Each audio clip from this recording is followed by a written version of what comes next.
Hello friends, आज आपण बघणार आहोत 14 मार्च रोजी होणाऱ्या चंद्रग्रहणाबद्दलची माहिती।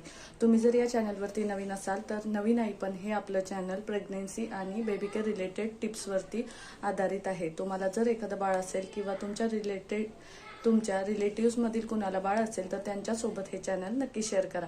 चला तर मग बघूया चंद्रग्रहणाबद्दलची माहिती। यंदाचं पहिलं चंद्रग्रहण हे 14 मार्च 2025 रोजी होणार आहे, म्हणजेच उद्या। तर या चंद्रग्रहणाचं टायमिंग काय असेल तर हे चंद्रग्रहण सकाळी 10:39 सुरू होणार आहे आणि दुपारी 2:17 संपणार आहे। त्याचबरोबर हे चंद्रग्रहण भारतात दिसणार नाही, त्यामुळे गर्भवतीने हे ग्रहण पाळण्याची गरज नाही। तुम्ही थोडेफार नियम सौम्य करून पाळू शकता। त्याचबरोबर हे ग्रहण दक्षिण आफ्रिका, अटलांटिक, पॅसिफिक, उत्तर अमेरिका, दक्षिण अमेरिका या भागात दिसणार आहे। या चंद्रग्रहणासोबतच पुढील ग्रहणांची माहिती मिळवण्यासाठी आपल्या चॅनलला नक्की व्हिजिट करा आणि आवडल्यास सबस्क्राइब करा।